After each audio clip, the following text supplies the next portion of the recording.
All right, folks. Stefon Diggs back in the news again. Let's talk about it. It's Buffalo Fanatics, the Rico Report. Let's go.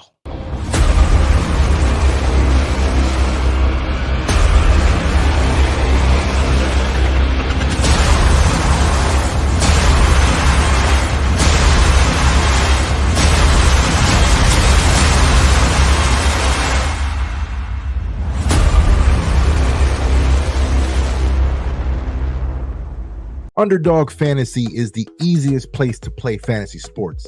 It's also the fastest growing fantasy app in the industry. In the pick'em game, you can pick whether your favorite players will have a higher or lower stat total in that week's game for a chance to win big.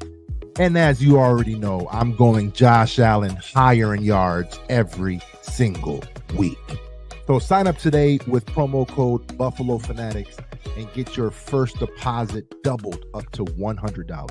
Visit underdogfantasy.com or find them in the App Store. And don't forget to register with promo code Buffalo Fanatics to get your first deposit doubled up to $100. All right, folks, welcome back to another show. Get your deposits in, folks. Super Bowl is around the corner. The prop bets are going to be up there, man. So get your monies in. Folks, Saturday afternoon, early afternoon. I didn't get a chance to go live last night. Had some company over, but figured why not jump in on a Saturday. So let me get right to topic at hand, folks. I mean, Stefon Diggs back in business, back in the media talking, but not necessarily negative. And I hope people don't think I'm coming at my guy Diggs, because you guys know how I feel about Diggs. I love Diggs. He's my favorite player on this squad, and I absolutely hate that this brother is back in business and back to chatting. Now, just let me make something clear, because I know some folks love drama on the old Twitter. You know what I'm saying? Listen, if somebody clears something for me, great. And I'll use that clarity. I'll use that error or I've made, and I'll just clear it up right now. So I got it. There was a video played by I think it was Speak from FS1. Anyways, they were talking about the Diggs situation, and I read somewhere that Diggs didn't speak to anybody and left, but it was incorrect. He was actually last to leave, or was one of the last guys to leave, but did not speak. He opted not to speak to anybody. But anyway, that's out the way. It's clear now, a lot more clear. So let's get that clarity out of the way. So let's get into this Diggs talk, right? And let's talk about it right now. We love Diggs. We think Diggs is amazing. He's one of the best players on our squad. If it's not Josh Allen, it's 14. It's 17 and 14. Those two make one another better. It's simple. When Diggs came to Buffalo, it unlocked the true potential of Josh Allen. The true potential of Josh Allen. It unlocked it. And we could easily tell, okay, this is what everyone saw in Josh Allen. This is what we anticipated from him. He was a little raw coming out, but you put him with the right weapons, not Kelvin Benjamin, right? Not guys that are just unknown and can't do nothing. You put him with a true number one receiver, it'll really truly tell you if he's got it or he doesn't. Well, he's very much proved it, that he's a bona fide star in this game. Vice versa for my guy, Stefon Diggs. Stefon Diggs was a very good receiver, right? He was getting the ball thrown to by, you know what I'm saying, some good quarterbacks, don't get me wrong. And he came to Buffalo and he was absolutely unleashed even more. So they both work well with one another. They both are great individuals. Now, in order for us to tackle what's happening right now, most might think this is absolutely nothing, where the media and everybody out there is making nothing into something. But there's never really nothing into something. You can't really say that. If you say that there's nothing to something, you're BSing, because there is a little something there. And we'll kind of break it down, if you will. But this stems going back to last year, because last year, Stefon and Josh Allen balled all year, over 100 catches, over 1,000 yards. You know how it is, over 4,000 yards passing. Like that dude, they were awesome. Going into that Bengals game in the playoffs, not so great. And the infamous, I guess, still shot or picture is of Diggs got his hands out looking at his quarterback while his quarterback is either looking back at him. I don't even know what the shot was, but looking back at him or looking down at the iPad. So clearly something was said, but the still shot is what it is. What's the saying, right? Picture's worth 1,000 words. Well, 1,000 words were put on paper to explain what happened last year. So that's why I got to go back to this from last year to what we're dealing with now. But let's keep going. Let's stay on last year, because not only was Stefon Diggs got caught in 4K with pictured with his hands out, but then he pretty much was on a freaking radio tour and really expressing himself, right? Expressing himself on how he felt about the season, how he feels about the future, how he feels about his quarterback. And every interview and every question that was asked to him, he was pretty much consistent. Yo, I don't know what everybody's making a big deal out of things. I love my guy. That's my guy. I'll never have anything negative to say about him. That's my dude. Period, point blank. He made it very clear that that's his quarterback, right? Minus the crying that T.O. did when he was talking about Tony Romo, right? But he's pretty much saying that's my quarterback. So what are we talking about here? Pretty much is what was laid out. So some people didn't feel great about it, because a lot of times they'd say, hey, what's the future look like? What was the issue? And he was expressing himself as a receiver, as a competitor, and you don't want to lose. You don't want to be that team that, you know what I'm saying, that, or that player that just feels like, I'm being wasted. And that's how some may have interpreted it. At least I did. That's how I interpreted it. Yo, we have such a seat, like we have such talent on this team. I don't know what's the problem. Because he was really truly tapping in, saying, I don't get it. What is the problem? We just can't get over the hump. And he was saying that last year. Fast forward to this year, same sentiments. Can't get over the hump. So he is probably tired. Nonetheless, right? That's not the point. The point is this. After the Chiefs game, he spoke to no one. Not a soul. Didn't give any interviews. And he didn't leave the locker room, but he stayed. So last year, on the other hand, he did leave the locker room. And it was actually reported that him leaving the locker room right after the game, before the coaches could do anything, he actually later on, I think he was talking to eSports. I'm not sure who it was exactly, or E. He regretted leaving. He said, man, I should have stayed, man. I shouldn't have left. But nonetheless, the actions were spoken. You did one of these to your quarterback, and nobody was able to talk to you because you dipped out of the locker room. So this year, there was none of that, because obviously he learned from last year. He says, I'm not dipping, but I'm not talking either. I think Matthew Fairburn from The Athletic was ready to chat to him. Well, let me talk to you about the Bengals first. This is what happened. Like, Diggs reported, he stormed out of the locker room, past a group of media members. This is from the Bengals game last year. Before some of the coaches could even make it back to the locker room. The receiver had to be retrieved and brought back into the locker room by veteran running back Duke Johnson. Diggs would stay for Sean McDermott's post-game speech and then leave thereafter, right? Shortly after. So that was last year. So you kind of have that etched in your brain that, yo, he just dipped, right? This year he did not. Kudos to him. You're captain on the team. I mean, you got to stick around. But talking to the media, I mean, it's finicky, because some folks, after a loss, you don't want to say things that you don't mean. You don't want to say things out of out of pure emotion, right? I mean, Marshawn Lynch was the king of like, hey, I'm just here so I don't get fined, man. I'm just here so I don't get fined. So whether he could have done that or he's not even doing that, he's just, I'm not talking. And that's exactly what he ended up doing. So against the Chiefs, Diggs caught 3 of the 8 targets for 21 yards. We know that. Fumbled, then dropped his first 2 targets. After the loss, Diggs was asked if he had a minute to talk. Per the Athletics, Matthew Fairburn. Hell nah is what he said. I ain't talking. Hell nah. Emotions. And we get it. That's what happens. I mean, there's not much you can do about that. But here's the big thing. Diggs didn't say a peep in the locker room. Reported by Sal that he was Sal Capaccio, by the way. Thank you for clarifying that for me, my brother. Reported by Sal that he was one of the last to leave the room. He was hanging it. He was kicking it with Trent Sherfield, just scrolling on his phone, right? He was just chilling. He just wasn't in the mood to talk to any media members. It is what it is. Now, Pro Bowl. He had a chance to talk to Cameron Wolfe. All right. And this is what's pretty much circulating all over the place. I guess I could say all over the place. This is what's been circulating everywhere. And it's the interview with Matthew Fairburn. So let me just find this here. I'll play the clip for y'all. Y'all let me know how you interpret this. And I'll share with you where I have this is my issue. Because a lot of what he said, I'd say like 85% of that interview was straight. None. But it was a few things that he said that got me like, okay, that's interesting. So you guys let me know how you feel and how you interpret it, how you interpret this back and forth between himself and Cameron Wolfe. Steph, congrats on another Pro Bowl for a year. How do you maybe corral the celebration of what you've got with how the season ended for you guys? I mean, we had a couple weeks to decompress, especially considering how the season ended.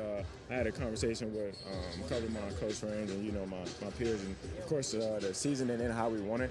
Of course, some plays that I want back. Of course, I know it's plays we all want back, but more so interpersonally that, it's more out there. You know what I'm saying? We can say it every year. Hopefully, you know what I'm saying, hopefully wishing, you know what I'm saying, getting as far as we can. We got a lot of talent. But, as the season ended, of course, it's just some shit you want back, you know what I'm saying? And you want to go as far as you can. And, you know what I'm saying, it's just not a one-person sport, you know what I'm saying? Of course, you want everything and you want the glory, all that type of good stuff. But, you know what I'm saying, that day we came up a little short. You say there's obviously stuff you want back. Yeah. The year seemed a little odd for you. You Exactly. weren't getting a lot of touches at some part of the season. And then, obviously, the last game, a little rough. It had maybe a drop. I don't know if you count that as a drop. I said, that's one of the plays I actually want back. I count all the plays. If I touch it, I drop it. You know what I'm saying? If I get one hand or the finger on it, I still count it. That's why I like, mainly I'm always accountable first. You know what I'm saying? As a player, y'all know me for a long time. Of course, and even just the season, it's in its total, like the balance of it, you know what I'm saying, rolling with the punches, the first 8 games and the last 8 games or 9 games or 10 games, however you dice it, it was a different picture, you know what I'm saying? It's something I had to get adjusted to, as a teammate, just rolling with the punches, being the best teammate you could be, best player you could be, and keep growing from it. So. I know, obviously, a lot of people outside of the building want to speculate on you and Josh's relationship. What does that mean? How would you describe where you guys are and moving forward, given what you just discussed? Yeah, I've kind of touched on that multiple times, you know what I'm saying? I kind of like, at this point where I am, I kind of let everybody feel how they feel, you know what I'm saying? If you got your opinion, it's not an opinion-based business, it's a money-based business and a number-based business. So for me, I try to leave the personal out of it, you know what I'm saying? My personal relationship is my personal relationship. It's for the people outside of a relationship to kind of speculate or kind of like draw conclusions or kind of figure it out as they go. But people that's involved in between the two people or anybody else involved are the people that know. So for me, I get tired of the same story over and over. Absolutely. But it is what it is, you know what I'm saying? For everybody else, it's a new offseason for you to play around with. You talk about offseason, last one for me. There's always going to be talk about what is next. Yeah. Obviously, contract becomes a thing, and you guys' cap situation. Where do you think you'll be? Do you think you'll be a build next season?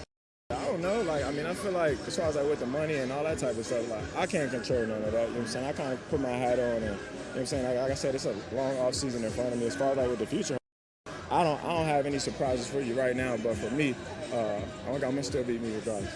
Appreciate you, Steph. Appreciate you, brother. Absolutely. All right. So y'all had a chance to kind of dissect and kind of go through that. For the most part, even myself listening to it for like the 4th time, there wasn't really anything crazy this brother said. He didn't say anything crazy at all. So like the speculation of him potentially leaving and so on and so forth. But let's kind of break. He said it off the ball because I got under the bus and act like, you know what I'm saying? Like we could do without him and he ain't taking accountability and so on and so forth. If I touch it, I drop it. If you think he's not kicking himself in the butt for that drop pass, let me tell you something. That pass was a tough catch to make. If you really think about it, I mean, yes, he's paid. I mean, he's a $96 million player. I get that part. You making money, you got to catch that. That's what it is. And he knows that. It's a tough catch no matter what, no matter how you want to play it. But he made it clear. Yo, if I touch it, I dropped it. He took accountability. You know what I'm saying? He's saying we came up short, man. We wanted so much to be said and so much to be done this year. We just came up short. We just didn't get the job done. Everything that all the other players are talking about, himself included, right? We got the talent. You know what I'm saying? And there's a lot of plays that I want back. Where this is a talented team and it's just we fell short. I mean, shoot. Those are the things that he probably would have said had he stayed in the locker room and gone there, but he was a little more emotional at that moment, so he could have said some extra stuff. So sometimes you need to cool off a little bit. Don't you get in an argument with your lady or your friend, and when you stay in the room, things are going to be said. right? And you can't take anything back. So it's best to sometimes not say a word. Give us a moment, give us some time to cool off. And when you're more clear-headed, level-minded, you can have a conscious conversation with somebody. And that's exactly what he said. Now, the age-old question that people keep asking, which I get it, it's tiresome. Your relationship with Josh Allen. Fam, how many times do I gotta tell y'all we're good? What do you want me to tell you? Like, what more are you wanting me to give? What explanation do you want me to give you? Like, you want me to tell you, yo, we play Call of Duty every day. Yo, I'm on the phone with him like 6 times a day. Is that what they want to hear? I feel like that's what they want to hear. Yo, how often are you guys hanging out? Are you really good? Call them right now on your phone and let us know. Like, it would have been like, yo, do you guys want to see this? Hey, Josh, yo, they want to know if we're good. You know what Josh would have said? Man, hang up the phone, bro. We didn't talk about this. But it gets tiresome to him to keep answering the same age-old question every single time. Now, do you blame people for asking those questions? Because if you go back just a year, right? They're hugging each other. I mean, it's all this, all these handshakes, and it was really put out there, like how close they were. And some might look at it and say, well, it looks like it's kind of dissipated a little bit. But that's you making stuff in your own mind, whether they're close or not close anymore. That's opinionative. And that's opinion. That's exactly what he said. Yo, people are just gonna make their opinions on everything. So I'm gonna tell you this for the last time, which he said last year, and in the offseason, we're fine. We're good. I don't know how many times I got to answer that question. Now, the question I did not like were 2 things Cameron Wolf asked. He said, hey, something about the targets. You're not getting the targets, or you didn't get targeted as much. Brother, this brother got targeted many a times. Many a times. I think what he wanted to say, but he couldn't say it because the players in front of him, if you're gonna shoot from the hip and say it, your productivity wasn't as good. You can say it that way, but you didn't have to say target, because that brother was targeted fine, mightily well. He was targeted 160 targets this year? Let's cut it out. That was the wrong question. But what Cameron Wolf should have asked, and what he really wanted to ask, was, what's up with the productivity? Now, that's where you could have went, because that's where he could have said, yeah, you know what, my productivity wasn't as great as that I wanted to. I mean, he did what? Week 18 had 8 receptions for 80 yards or something like that. I don't have the stats in front of me because I wasn't going to go into that. And wild card game, he had 7 for 50. So you started to see the targets go up, right? So it wasn't about him getting targeted. Josh knows who to target. It was about the productivity. He wasn't as productive. He wasn't as, you know what I'm saying, as the asset that he should be. But if you guys stem back and go back to the playoffs, go do the research yourself. First year in the playoffs, when these boys went to divisional round, yo, them boys were connecting. Left, right, center. They're going back and forth. After that, it was kind of a bit of a disappearing act from Stefon Diggs in the playoffs. I mean, if you really know what's up, you know. Go back and look at the playoffs and look at the statistics on seeing where he was and how statistically involved he was in the game. Did he get targeted? Yes, he did. But was he productive? No, he was not. So at the end of the day, that's probably what Cameron Wolf should have asked and could have asked. And maybe you would have got a response out of Stefon Diggs. But the point is this, and this is the one that kills me. Do you think that you'll be a Bill next year? See, that's the one that kills me, bro. And I know people want to get on Cameron Wolf, like, yo, you should do your research, bro. You should do your research and know that cap hit is 31 mil.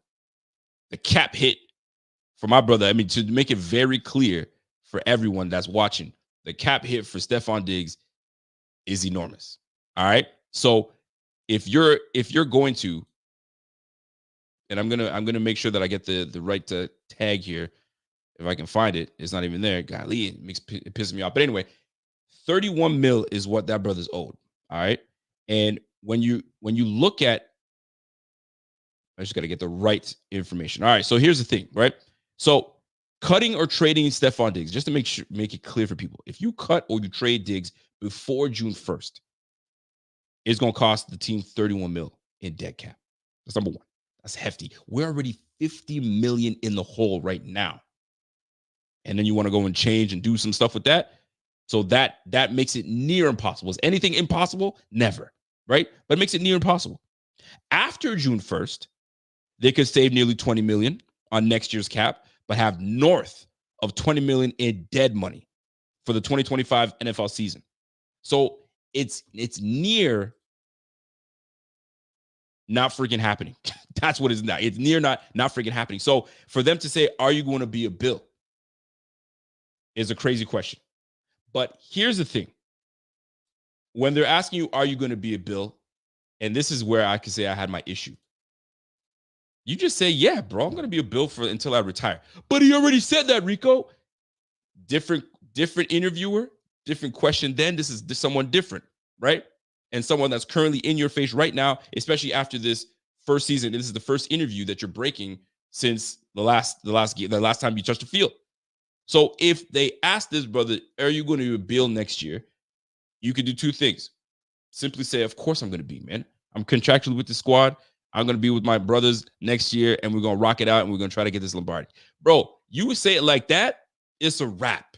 There's no follow-up. But what if you deaded that situation right there? You think you're going to be a Bill next year? Heck yeah. Of course I'm going to be, man. I'm going to be, it's me and my brother. We're going to do it. Me, 17, man. We're going to rock it, man. I know there's going to be a pretty tough offseason, but you know what? It's going to be tough because we're trying to get over this loss, But we in here. But he didn't give you that. He didn't give you that response, right? What did he give you? Let me see if I read it. This is the one right here. So he could have simply, some of the people are saying Seth, you could have simply just said yeah and just moved on, right? But he says, I don't know. As far as the money and that type of stuff, Diggs said when asked about his future with the Bills, I can't control none of that. And he's absolutely right. None of these players can control any of that stuff, bro. Some of these guys are sitting here just chilling, having breakfast, and all of a sudden on ESPN, on the ticker, brother's been cut. Brother's been traded. It happens. So he can't sit here and tell you for certain I'm going to be on the squad, but he can say, I'm getting ready to do my stuff. We'll see you next year. Boom, boom, boom. And when you reread these comments, you can say, well, he was being a realist because he doesn't know. He hears the same thing y'all hearing. He hears me talking about it and media talking about it. Well, yo, could this brother be traded? Could he be moved? Stefon Diggs could be reunited with his brother. Contractually, very slim that is going to happen. But the conversations are out there. These guys are human. They read everything that's out there. And if they're not reading it, guess what? Your auntie's telling you.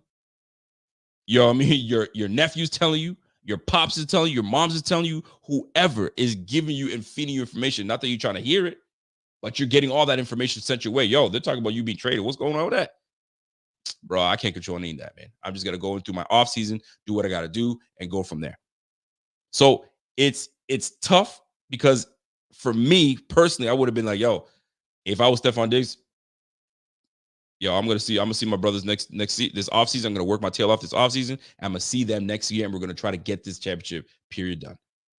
But he kind of left it open, and that's where it becomes troublesome for some folks. Might look at it. He left it open for conversation, open for speculation, right?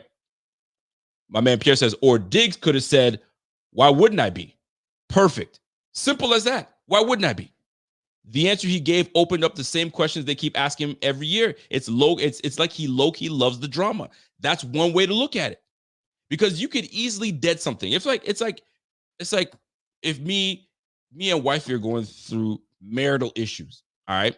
And every year around the same time we go to this party, all right? And we go to this party and somebody comes up and hits me up and says, hey, man, I noticed that like you and wifey, you guys are kind of jovial, but like you guys were pretty separate. I mean, you were over there by that table, you were over here. Not that anybody would get in anybody's business like that, but if brother would have come and say, hey, man, like everything cool? You think I'm going to leave it open for speculation? I'm just working on myself. And, everything. I mean, it is what it is. I answer these questions all the time. People have been asking me about that. Man, I'm just working on myself, man. Just doing my thing. Bro, they're going to be like, he didn't answer. He didn't say they're good, but he didn't say they're terrible. He just didn't answer. I would have said, no, we're straight, baby. We're all right. We're doing great. As a matter of fact, we're actually going on a trip next month, and we're going to Cuba. We're celebrating or whatever. They don't need to know that type of business, man. Whatever internally is going on. So with Steph, he could have easily said, why wouldn't I be? That's my guy, man. We're going to rock that thing out next year, and let's keep it moving. Let's keep it pushing. Done. But when you leave it open for speculation, you leave it open for comments, people are just gonna slide right in there and start making some stuff up. It's that simple. Am I lying? Am I lying, man? You know how many times we get asked a question? Hey, where's such and such that used to be on BF? I can sit there and go into, yo, man, everybody moved on. We're doing our own thing over here. We're chilling. We're straight. Let's go. As simple as that. Like, we get asked mad questions like that. Like, we don't get into it. You dead it and move on. But you leave it open. You leave it open for people to ask questions, and this is where Diggs is. And now you put Josh Allen in that position now. Hey, man, we asked Stefon Diggs if he's going to be a Bill next year, and he said he's not in control of anything, and now you're going to get you bring it over to Josh Allen. Josh Allen's not gotta like, well, he's his own person. I don't know what's going. Then this whole thing restarts all over again. It could all be put to bed by saying, why wouldn't I be back here next year? I signed an extension just a couple years ago. We good. Or, hey man, I'm not the GM. Go ask Brandon Beane, but I don't think he's gonna trade me. You could make it funny. Yo, go ask Brandon Beane. We 50 million in the hole. I don't think he's ready to trade me. I mean, you could do. There's a whole lot of things you could dead that way, man. But golly, my man Piazza, you'll have the famous BF question, man. I'm about to pull a Diggs on some point. Yeah, we got to ask our question, man. Well, where's this guy? Where's this guy? Go find him. You feel me? But you could just dead it, be like, yo, we straight, man. We just doing our own thing, man. But this is what we have going forward. Boom. But here we are, answering these Diggs questions, and now we're speculating. Now, let's be real. Let's be real. You could read people's body language. You could read, listen, you could say all the things you want to say, but now let's talk. All right? This body language tells you everything, right? The conversations that were had last year are going to flare up again. Stephen A. Smith was saying his stuff too, right? Hey, I don't lie. This is what Stephen A. said. I don't lie. That brother wants out. He may want out. He's 30, right? And this is the crazy part. All this chatter has fans now saying, we don't need him. We don't need. That's crazy talk, because that very number one receiver takes a lot away of pressure from everybody else. He may not have been statistically, up there, but that brother takes a lot of pressure away from all the other guys, the Dalton Kincaids and the Khalil Shakirs and the Gabe Davises. Gabe Davis ain't getting 4 touchdowns if Stefon Diggs ain't on that field. Let's keep it a buck. Let's keep it 100. That's for a damn fact. Just putting it out there. Hold on, I got a super chat coming in. Shout out to my guy, Scott Blake. What up, Scotty? Scott says, yo, we all wanted him to promote Allen and his team. He was real and humble. Ask me my first verse, my tenure about my relations with my wifey. 2 different answers. Still love her to death. You hit that on the nail, brother.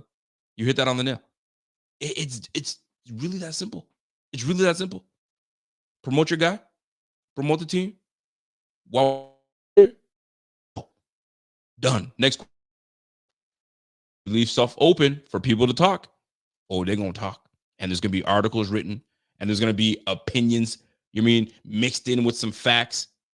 And then this is when things happen. So that's why I made it very clear. I said, listen, man, for some reason I read that he didn't speak to anybody. I'm thinking he dipped out like he dipped out last year. So sometimes you got to take accountability. My bad, right? But the point is, he didn't speak to anybody. And the first time he does speak, this is for you to say, man, I'm gonna be back next year. He didn't even really give you that. I'm gonna be back next year with confidence. That body language. Listen, look at the body language, man. Look at the body language. Now, then you have shows like this, because this is why you got to be careful. And this is a bit of a clip, but it's a good clip nonetheless, right? The show Speak on FS1. They're talking about Josh Allen, Stefon Diggs, and this whole fiasco. Check this out. Tell me what you guys think about this, because a lot of good points were made here. And the one that James Jones made is massive. Check this out. What's going on? A lot of things, I can't really put the carriage before the horse. You know what I'm saying? But I got a great offseason in front of me to put a lot of work in and kind of build around what we got what we got and what we're doing. Here's the most important part, the last sentence.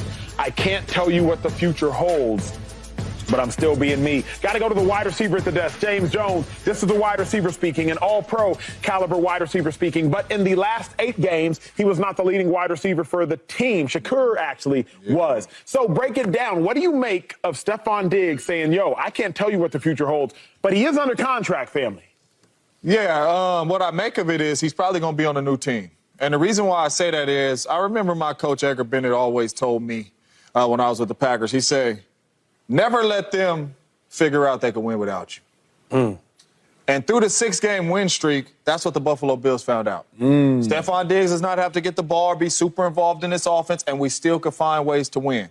In 6 games, 31 catches, 266 yards, 0 touchdowns. That's not really helping, right? To be an all-pro wide receiver, especially what he has done in Buffalo until that 6-game stretch. So for me, the Buffalo Bills have found out that they can win without Stefon Diggs. Once you figure that out and your quarterback can still play at a high level, and we all can say Josh was playing at an extremely high level through that 6-game win streak, I think we have seen the last of Stefon Diggs in the Buffalo Bills uniform. I honestly do. I think he'll be playing somewhere else. Do I think he will ball and get busy? Absolutely. He's that type of player. But I think he will be in the new uniform before the season starts. Absolutely. That's crazy. I hate that because you might be right, and I don't want to see that. You know, I had a chance to see his brother a couple of days ago, and you know he's not gonna get too in depth of the conversation about his brother leaving or staying. But I just told him that, man, your brother's a beast. He's one of the best in the league for sure. Yeah. And I think that Josh Allen and him together are a great duo. That's all they showed us. And it's like every year they get better and better and better, right? And they get closer and closer and closer. And I just think that this is my opinion. Stefon Diggs before Josh Allen, he probably was still really, really good. I didn't know that. Did you? No, sir. I didn't know that. I did because I'm just a receiver. Josh Allen, you didn't know he was this good. You didn't know he was this. Oh, I knew it was that. He's a receiver. I give better for the doubt. Okay. All right. He knows 100 catches a year, almost all pro, almost every year. Cool. Josh Allen. Yeah. Before you had Stefon Diggs, I thought you was a good player. Yeah. I didn't know you was that. True. And I think that when you put them together, they make magic. So I love when I watch Stefon Diggs out there 14 getting busy. And I love when I see 17 throwing the ball. That's a duel that you love to see. So I hope they can work it out. Hope he stays in Buffalo Bill because he's that good. Stefon Diggs at the Pro Bowl. He says, I can't tell you what the future holds, but I'm still being me. That's in regards to staying in Buffalo or leaving. Joy, what is your reaction? Yeah, it's tough. I think I kind of agree with James because there's been smoke around this situation for a while now. And generally, I don't really get too much into the drama. Like, when you lose, everybody's upset, reasonably. Like, they have expectations of getting to and winning a Super Bowl. You're not getting where you want to go. You're losing to the same guy over and over again. There's questions about your antics on the sideline, and you get along with Josh Allen. It's a lot. And usually the season starts and start playing well and everyone forgets about it. But this year, it didn't really go like that. They were in a tough position, and everyone had to play their best down the stretch in order for them to even be in the postseason. So I wouldn't be surprised if he's not there. I don't think he is unaware of the conversations that have been had about him in his time in Buffalo and whether it was coming to an end. So I don't think he's unaware of saying something like this and what it's going to stir up also. Yeah, for me, I think he's done there. And the reason is, like, we know Stefon Diggs is tired of the Bills. He's been tired of the Bills. Last year, Cam, he was like, nah, I'm good on that. Josh Allen, Bengals game, throwing his hands up in front of him. His brother says, come on now, Josh Allen, Stefon Diggs made you. So we know Stefon tired of the Bills. But I think finally, and James, you alluded to it, the Bills tired of Diggs. Yeah. I think finally the Bills are tired of him, too. The players get tired of organizations all the time, but the player's so talented, you keep him around. But there comes a point in time where the coach is finally like, you know what? We get on you, bro. You're not worth the headache. You know what I'm saying? Like, I saw it in Philly. When Chip Kelly, for a lot of reasons, with a lot of them people, was like, you know what? You talented and all, but you're not worth the headache. Not the right decision all the time, but once the organization gets tired of the player. So this is why I play this, because when Steph Diggs doesn't kind of like dead a question, a narrative that's been put out there, and he probably feels like, yo, I've been doing this way too long, so you know what? Do what y'all want to do. That's probably what he's probably feeling right now. But this was an opportunity for him to say, guys, everything's fine. It's cool. We're done. Why wouldn't I be back next year? Cameron Wolf, thanks for your question. But come on, son. I'm going to be back in Buffalo. Let's rock this thing. Now, this is why when you leave things open for speculation, people are saying, hey, could he be gone? Now, one thing that James Jones said that I found that quite interesting was never let a team find out that they can win without you. Oof. Now, they're not winning without Stefon Diggs. Let's keep it a buck. Let's keep it a bean here, because Stefon Diggs is that dude. Over 100 receptions, over 1,100 yards. Yeah, this year, boy, that boy nice. Let's not get it twisted. We had a new offensive coordinator. We had a guy that's kind of transitioning from one playbook to another and on the fly, trying to figure out if we can get a run game. So there were some wrinkles put into this offense. I mean, let's be real with each other. There were some new wrinkles. We were running the football. There were times where we weren't running the football. 11 touches a game for Devin Singletary, 13, 14 touches a game. Bro, James Cook was getting 18, 19 touches a game. So we changed the way this offense was rolling. Now we have a tight end that can't actually get downfield. So things are going to change. So now you're going to give Joe Brady a complete offseason to retool and figure out how he's going to get his boys the ball. I ain't stressed out. I'm not worried. He should be back with in a Bills uniform. I'd be shocked if he wasn't. And would I tell you that it's impossible? Nothing's ever impossible. Anything is impossible. If they came to Diggs and said, hey, bro, we noticed that we want to do X, Y, Z. If you really want out, if this is your time to commit to us, if you really want out, you're gonna have to, tweak your contract in order for us to kind of make something happen. But if you're ready to be here, be here. I can't even believe I'm even saying this, but I don't think it's gonna happen. But if there was some kind of trade possibility, that's how it would happen. But this brother's owed way too much money. Cap hit is way too deep, and we are 50 mil in the hole. Bro, we got better things to worry about than receiver one being on the squad or not. He's gonna be on the squad. We gonna wax ass next year, and that's what it's gonna be. But this is the conversations that are being had right now. These are the conversations that are being had right now, and you can't ignore them. You're just gonna ignore them. This is the offseason, man. There's the good that comes with offseason, and there's the challenging that comes with offseason. And these are the things, man. My man Pierre Kimmy says, yo, rephrase. They're not winning without a player like Diggs. Need someone to draw that attention. Oof. They're not winning without Diggs. They're not, like, you need someone like Diggs. I get it. You know what I'm saying? You need someone that draws attention. And right now, if you saw the way this team played out, we needed more from him. Don't get me wrong. We needed more, but it just wasn't panning out the way, a lot of us anticipated. I anticipated big things coming from him. Did we not? Absolutely. Alton Venezuela says, yo, he fell off in the second half of the season, but let's not act like almost 1,200 yards and 8 TDs is a crap season. I don't think anybody's saying that he had a crap season. I hope not, because that's just ridiculous. But anyway, I wasn't planning on being here too long to talk about this, but like just to put a button in this whole thing, right? Love the player, and I think we all love Stefon Diggs on the squad. 14 and 17 just makes sense. It just makes sense. Those two, they need to be. That's just yin and yang. You got to put those two together, and just you know what I'm saying? Having Diggs not on the squad, it doesn't even compute to me. It makes no sense to me. It doesn't compute, and I can't even rock with that notion. However, when you have a season that you had, we lose to the same team for the third time in the playoffs, it makes things difficult to digest, right? And now it makes you, when you lose, it makes you kind of poke holes in everything. Remember, when we were on that little stretch that we just weren't playing well and we were 6-6, boy, were people trying to prod and figure things out of why we're messing up, and this is why we're not going to make the playoffs, and so on and so forth. And then we rip off 6 wins straight, right? We got our act together and we started moving things. So now it's just a matter of Joe Brady coming in, tweaking it, knowing what he has in Stefon Diggs. You know what I mean? Potentially in the offseason, meeting with Stefon Diggs and everybody when they come for OTAs and be like, yo, here's the game plan this year. This is how we're going to run this offense. This is what we're going to do. You are a bona fide number one receiver. We got a franchise quarterback. Yo, we're going to make it work through you two alongside and sprinkle in Khalil Shakir, sprinkle in Kincaid. We'll be just fine.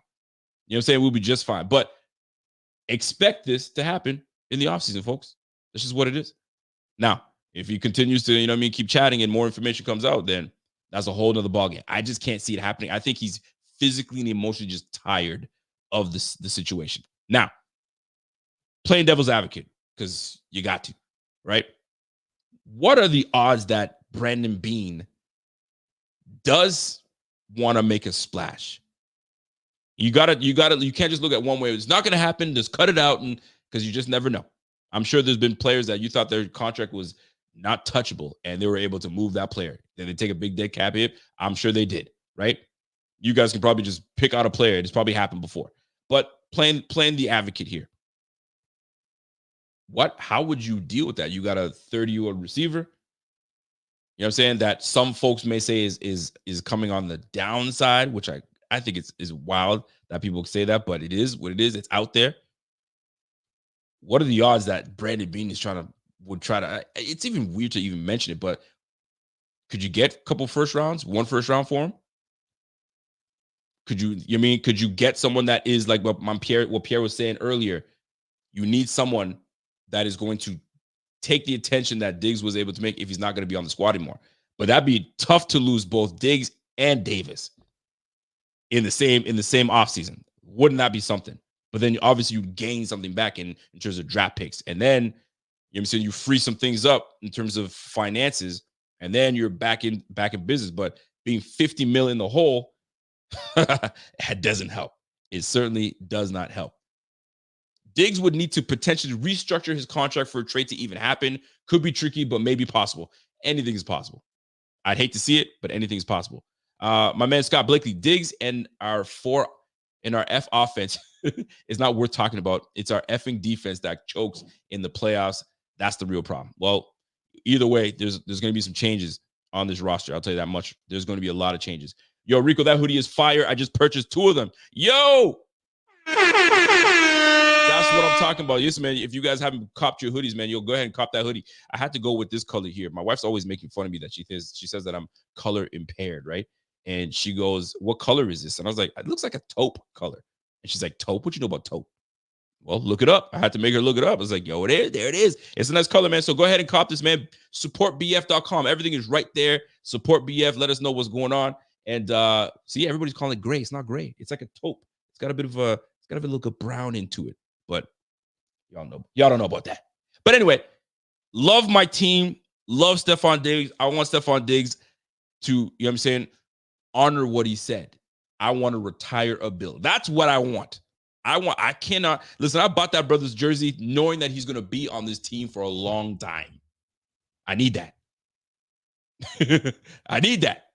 That's what I need. I need that brother on my squad for a long time. I'm not ready to freaking hang up my Diggs jersey like I hung up my Tyrod Taylor jersey. Now, I knew that brother wasn't going to be on the squad for a long time, but it was nice to see a black quarterback on the squad. I had to represent. You know what I mean? Representation matters. To me, it matters, and it should matter. So I needed that brother to have that, you know what I'm saying? Have that jersey. And now Diggs, I can't have Diggs on another. I can't do that. He's a Bill for life, and he should stay that way. But if it's the case where, you know what I mean, we got to move on from that brother, it's going to make me sad. It's going to make me very sad. But then I'm going to be like, oh shit, I'm worried, because now who's going to be our receiver? We can't just depend on Khalil Shakir and Justin Shorter and Kincaid. I'm sorry. That ain't going to cut it. Truth to Hearts. What's up, brother? I haven't seen this brother in a long time. What's up, bro? Hey, Rico, man, every time the Chiefs beat the Bills in the playoffs, they don't win the Super Bowl that year. I think they put everything they got to beat us. We will get one eventually. It's tough, bro. But you know what? I think the Chiefs do take this one. Listen, 49ers are a good squad, but Packers took it right to them. And Packers were, you know what I mean, a good team. We didn't take it to the way they did. It was an tipped interception from, I think, Jordan Love that kind of threw the game up a little bit. But Jordan Love was cooking them boys, right? Matt LaFleur was cooking things up and ready to take on the 49ers. But the 49ers, you know what I mean, they persevered and make things happen. Then the Lions the next week pretty much had that game won. They pretty much had the 49ers beat. Coach decided to get greedy on 4th and 2 and 4th and 3 and kind of squandered the game away. But that's 2 games those 49ers should have lost. And you think they're going to beat the Chiefs? Bro, it's not going to happen. The Chiefs, like, we're watching a special player in Pat Mahomes. We are. So, and I can't listen. You almost lose to the Packers, you almost lose to the Lions, and you think you're going to beat the Chiefs? I don't know if that's going to happen. I don't know what's going to happen, bro. I bought the darn Diggs jersey too. We all bought the damn Diggs jersey. Golly, man. So I need to have that, man. And all of it as well. The representation always matters, man. Always matters, man. You want to see, you know, people thrive that look like you. You want to see them thrive in positions. That's why Jim Trotter is on Roger Goodell's ass. where's there going to be a black individual in the newsroom in any executive position? What does Roger Goodell do? He now makes it invite only to these questionnaires to the Goodell. Goodell is a coward, man. Keep that shit open. You should have kept. Jim Trotter was on your neck. He was keeping you accountable. And what you do? You fire that brother. And on top of that, you make it invite only. You are a coward, Roger Goodell. This cat.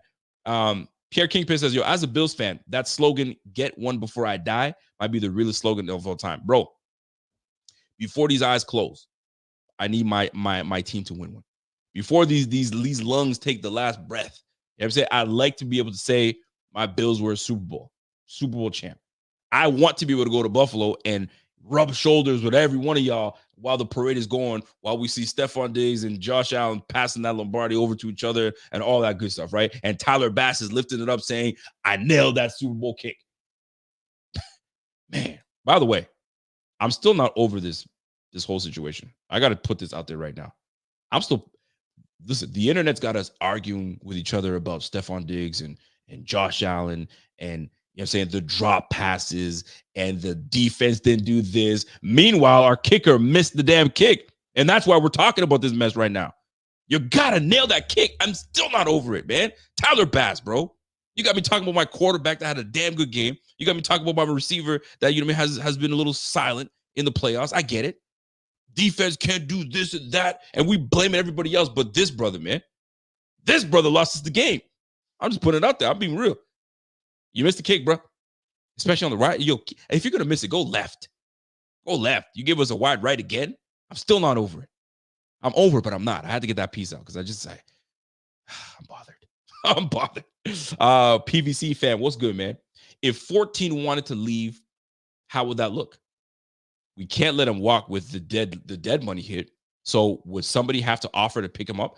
To my understanding, who was it? Matt Perino had the spot track guy. I forgot his name, and I don't want to mess his name up. But anyway, the spot track guy that does all the contract stuff. And they had a really good conversation.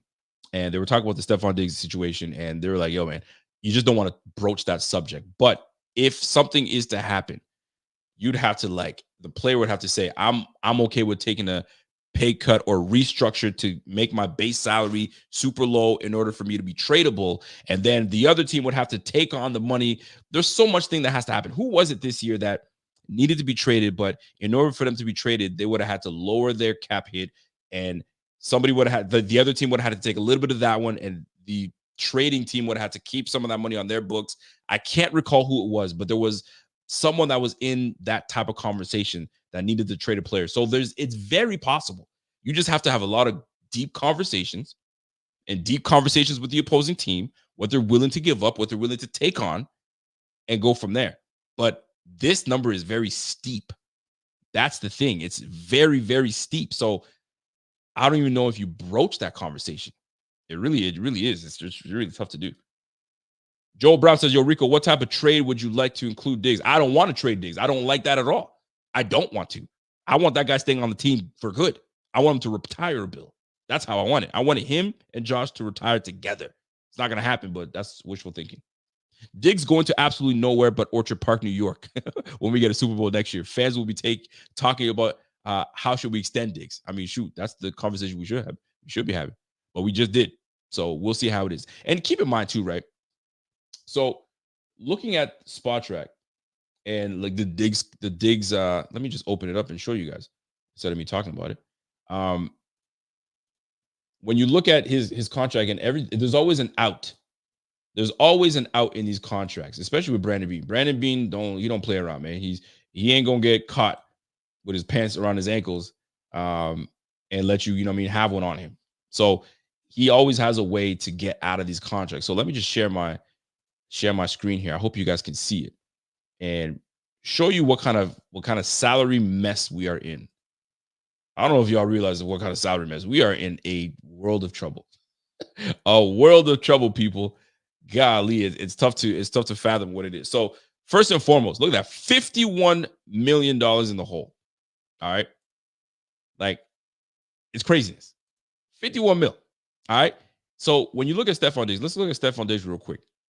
And I'm not going to pretend to be like a contract guy, But his current contract right now, Diggs signed a 4-year, $96 million contract with the Bills, right? Including $21.5 million in signing bonus and another 70 mil guaranteed.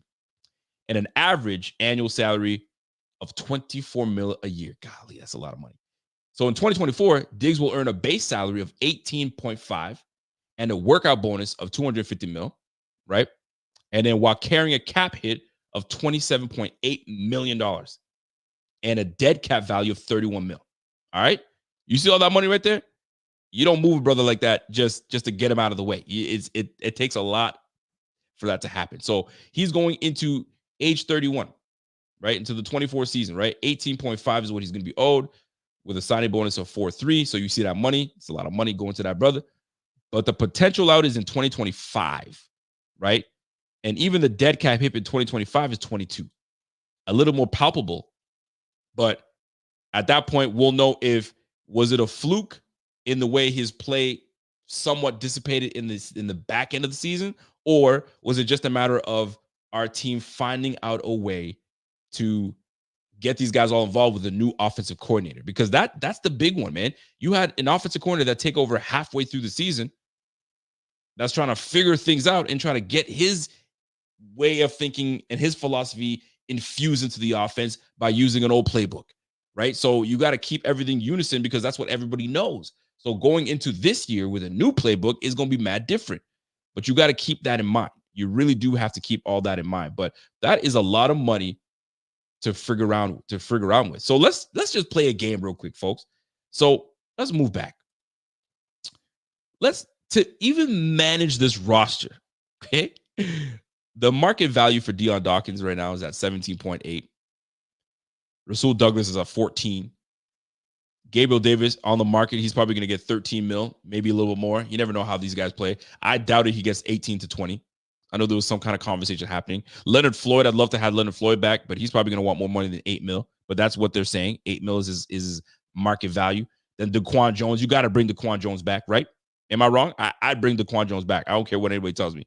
He back with the squad. AJ Epinesa, we got to make a decision about that one. Taylor Rapp, we got to make a decision about Taylor Rapp. Tyrell Dotson, bro, there's a lot of conversations that need to be had. Tim Settle, I'm good with him. You could dip. Dane Jackson, I'd love to have Dane Jackson back as depth, but Kyu Elam's got to come in and do something. So this will be interesting. So let's play a game. Let's go to the manage the roster. If you guys have done this before, let's jump into it. How in the hell are we going to move money around? How do we move money around? It's super tough. So let's have a look. Let's have a look, see. So obviously Josh Allen, you could definitely move around some stuff with Josh Allen. Obviously you're not trading him. You're not releasing him. So you're going to have to move some money around with this brother, right? So let's just say we move some money with Josh Allen. So we restructured Josh Allen. Right there, we save about 17.9 mil. I'm sure we could probably save a little more than that. So at 17.9 mil, we're down to 38 mil. And that's still a boatload of money. So that's Josh Allen restructured. Do you restructure Stefon Diggs? If you do restructure Stefon Diggs, you save another 13 million. So now we're down to 25 mil. But let's just say we don't. We leave his contract the way it's supposed to be kept. We got to do something with Von Miller. 35 years of age. Right now, you can cut him. If you release him, it's bad news, first of all. Let me tell you that right now. We absolutely not. It's not happening. I just want to show you what happens if you do something with that brother, right? So with Von Miller, let me see it because I want to bring Von Miller back on the squad because I released him, but I want to bring him back. Where Vonnie at? Let me bring back Von Miller. I'm going to reset it because you need to understand we can't just cut him. You see what happened when we just cut him? We went back up to 47 mil. We can't do that. So let's reset this beat and really see how we can actually really make this happen. So Josh Allen, you got to do something with Josh Allen. 17.9, right? I'm going to touch Stefon Diggs in just a moment. Let's restructure Von Miller. So restructuring Von Miller, you just saved 12 mil right there.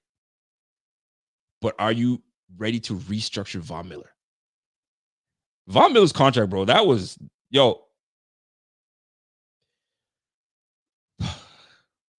Brandon Bean's got to hold that L. He's got to hold that L. That's a crazy contract when you think about it. And what I mean, obviously, you never foresee an injury happening like this. But golly, that Von Miller contract is wild. So let's go back to it. Von Miller says it's $12 million if we restructure him, but we'll probably restructure him in a crazy way where we have an out to get out somehow, some way sooner than we think, and put a lot of incentives in it. I don't know, but there's got to be something to play with. From the guy that from Spot Rack said, that's one of those contracts you either leave alone and just let it sit on your books, or you can figure something out with it, but you could tweak it. But restructure him saves you $12 million. What do you do with Deion Dawkins? Not a whole lot. You can't even restructure Deion Dawkins. I think we just restructured him not too long ago, actually. Tre'Davious White. Soft subject, isn't it? Yes, I know. Do you cut him? Do you restructure him? Everything tells me you got to cut this brother. I'm going to cut him. I hate it. Don't want to, because he brings so much to the team. But now, Tre'Davious White, you cut him, you save $6 million. I know people are going to be like, ooh, you got to keep that brother, man. But you got to cut him. You got to move on from that brother, man. Because like Achilles, ACL, you got to cut him. It hurts the heart. It really does hurt the heart. But you got to move on from that brother, man. You got no choice. Because now you got up-and-coming guys like Christian Benford. You got Rasul Douglas that look really damn good for this defense.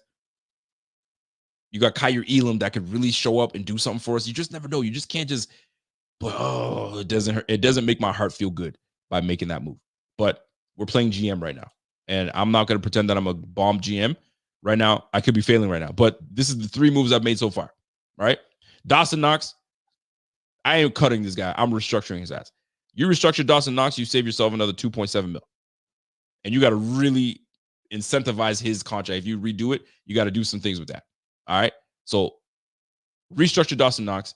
Matt Milano, listen, somebody mentioned something to me not too long ago. They said, Matt Milano, if you think about it, man, he's injury prone. He's got injury. I think every year he's got something that that hinders him from playing a full season, except for maybe last year. Last year, I think was one time he played his full season, or he missed a couple games. He did miss a couple games and came back. But he's always got something. But to me, I'd restructure Matt Milano ASAP, because that boy is a pillar of this defense. You got to bring that brother back. Would you not? Would you restructure Matt Milano? Because if we do, here's what it looks like. I never even thought about doing that, but you restructure him. You don't really say too much, 2.5 mil.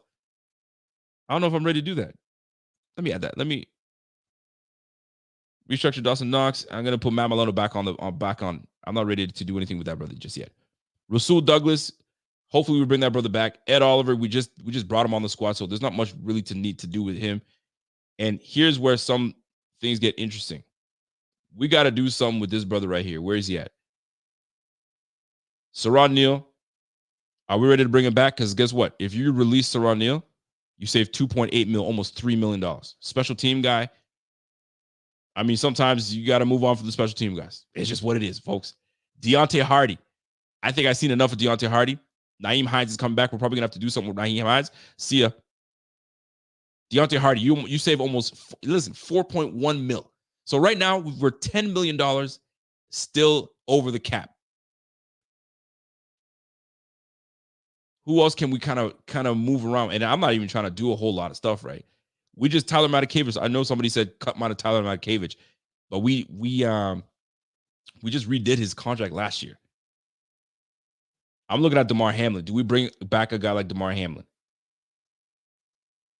Would you see him as an option to be a guy that can, or do your depth, and we can just move on from him?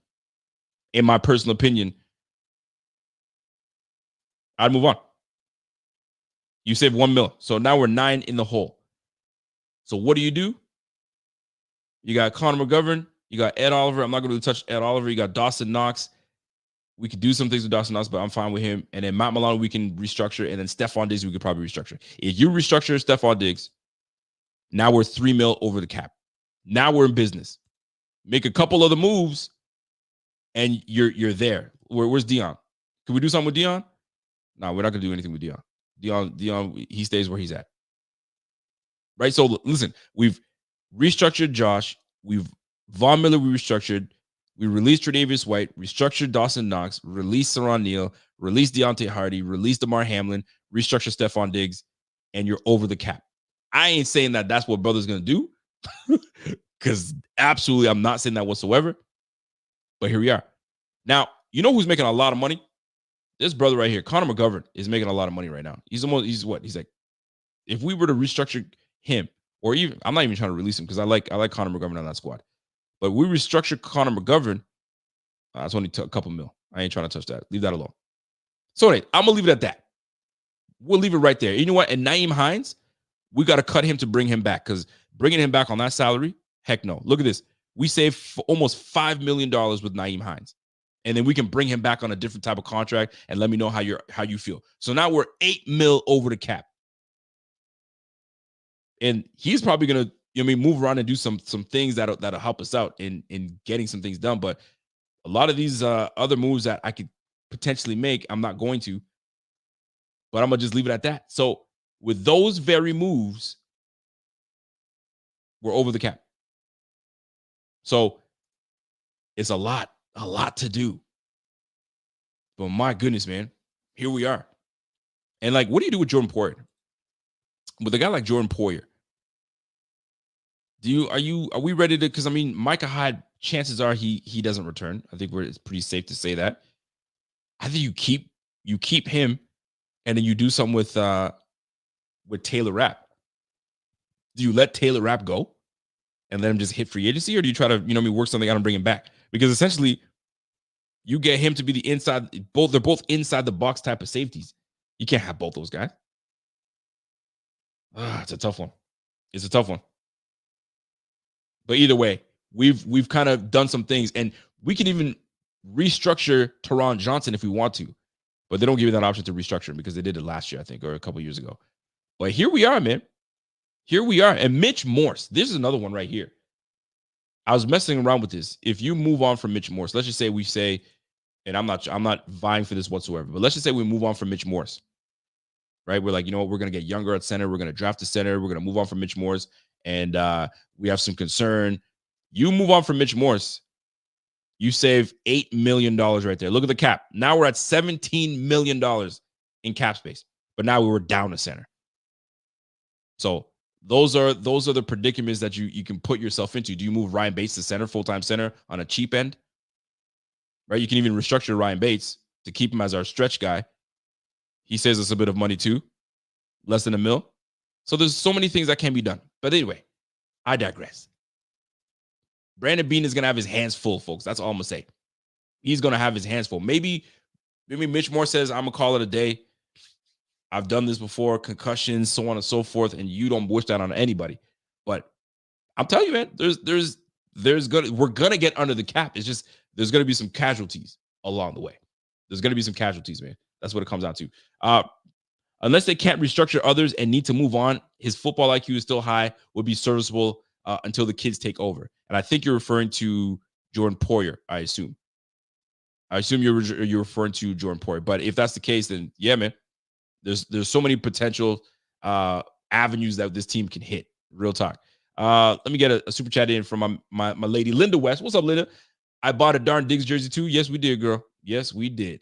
Okay, so I hit these super chats already, so I appreciate y'all. But anyway, I went way longer than I anticipated. I wanted this to be about our guy, Stefon Diggs, and this is how I'm going to put a button in this. Love the brother. I want him on the squad. I want him to retire a bill. That's how I want to keep it. But all this chatter that's out there, it's going to continue to happen until this brother says, guys, I'm staying on this team until they move me, and I don't think they're going to. I bleed the Bills. I love the city. I love the this, that. That's my squad. I ain't going nowhere. This is where I'm staying. Period. Done. And now everybody shuts the hell up and they move on with life and go find another target. Go look at A.J. Brown. A.J. Brown, are you going to get traded? Because that's what they're going to do. They're going to speculate and they're going to talk about that. That's just what it is. But if you leave it open for a conversation, you leave it open for interpretation, then, you know what I mean? People are going to interpret it what they get from it based on you leaving it open. You leave the open lane, they're going to take it. You know what I'm saying? When you're playing ball, and the day that boy cross you over and you leave that lane open and you don't collapse and you're going to close on it, they're going to take that shit to the rack. And right now, there's some folks taking it to the rack. And Stefon Diggs is like, Olay, have at it. I tried to defend you. I tried to defend myself and defend all this other stuff. But y'all are just going to run with what you want to run with. So have at it, is what he's saying. And that they will. So hopefully we can put all this nonsense to bed, and these guys come back this offseason, kill it. He comes in and he's ready to roll. He's refreshed, and let's get after it. Let's go for a 5th straight division. And this time, not only do we get that division, we got to damn take the divisional round game. And then we move on from there. So we'll see, man. We will see. So I hope that this is put to bed. Honestly, I don't want to hear any more Stefon Diggs stuff because I love the guy, man. I love that player. And forget about him on the field. I love, like his background of him and how him and his brother are super tight. And and he loves, love this guy, man. And he rides for you. So if he tells you he rides for you, you got to believe it. And until he doesn't, we'll see. We shall see. So it's the offseason, people. It's the offseason. This is what's going to happen. We'll try to bring you as much insight as possible. I'm going to try to get some player interviews and do all that good stuff. You know how that goes, man. So we shall see. So take a look. Go ahead on that Spot Rack website and see if you guys can figure out the best way to maneuver and get us under the cap. Because right now, those were the ways that I could do it. I had to cut Tre'Davious White. I had no choice. Got no choice, man.